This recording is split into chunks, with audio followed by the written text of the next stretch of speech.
കർത്താവിന്റെ പരിശുദ്ധ നാമത്തിന് നന്ദിയോടെ സ്തോത്രം. കർത്താവിന്റെ നിവാസന്മാർ ആരുടെയും പേര് പറയുന്നില്ല. അല്ലേലിയ. കർത്താവിന് പ്രിയപ്പെട്ട ഞങ്ങളുടെ പ്രിയ അച്ചായന്മാരെ, സഹോദരി സഹോദരന്മാർ, കുഞ്ഞുങ്ങളെ എല്ലാവർക്കും ക്രിസ്തുയേശുവിൽ എൻ്റെ വന്ദനം. ഇങ്ങനെ ഒരു അവസരം ദൈവം ഞങ്ങൾക്ക് ഒരുക്കിയ ദൈവ സ്നേഹത്തിനായി ദൈവത്തിന് നന്ദി പറയാം. വെള്ളത്തിന്മേൽ ഏറിയ നാൾ കഴിഞ്ഞിട്ട് നിനക്ക് അത് കിട്ടും. വിശ്വസ്തനായ ദൈവമേ, സ്വല്പസമയം നിന്റെ സന്നിധിയിലായിരിക്കുന്നു. ഞങ്ങളോട് സംസാരിക്കണമേ. ജനത്തിന് വേണ്ടി ഗുരുവൻ അനുഗ്രഹമാക്കി തീർക്കണം. യേശു ക്രിസ്തുവിന്റെ നാമത്തിൽ തന്നെ.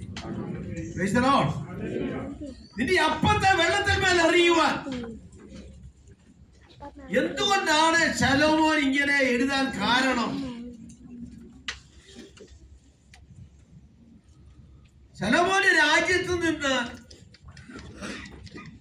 കടലിനപ്പുറത്തുള്ള മറ്റ് രാജ്യങ്ങളിലേക്ക് ആ രാജ്യത്തെ സമ്പത്തുകളും കൃഷി സാധനങ്ങളും എന്ന് വേണ്ട എല്ലാം കയറ്റുകയും ചെയ്യും.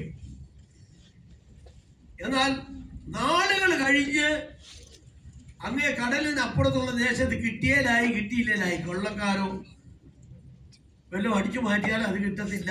കപ്പൽ മുങ്ങിപ്പോയാലും അത് കിട്ടത്തില്ല.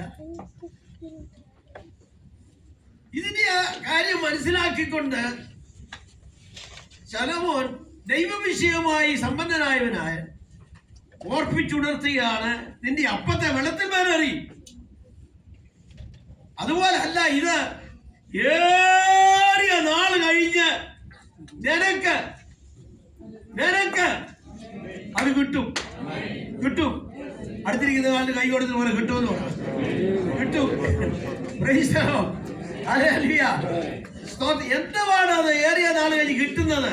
നീ കൊടുത്തതിനുപരിയായി നിന്നെ അനുഗ്രഹിക്കുന്ന. അപ്പൊ എന്തുവാ? എല്ലാരും പറയും വചനമാ. ഞാൻ ശരിയാ, വചനോ അപ്പുവാ. ശരിയാ.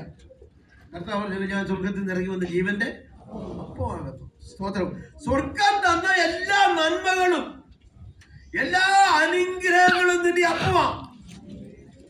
വിശ്വസിക്കുന്നുണ്ടോ? സ്തോത്രം. അത് പിശുക്ക് കൂടാതെ പിടിച്ചു വെക്കാതെ ദൈവനാമത്തിനു വേണ്ടി എറിഞ്ഞു കൊടുക്കുവാൻ ആരുത്സാഹിക്കുന്നോ ദൈവം അവരെ അനുഗ്രഹിച്ചിട്ടുണ്ട്.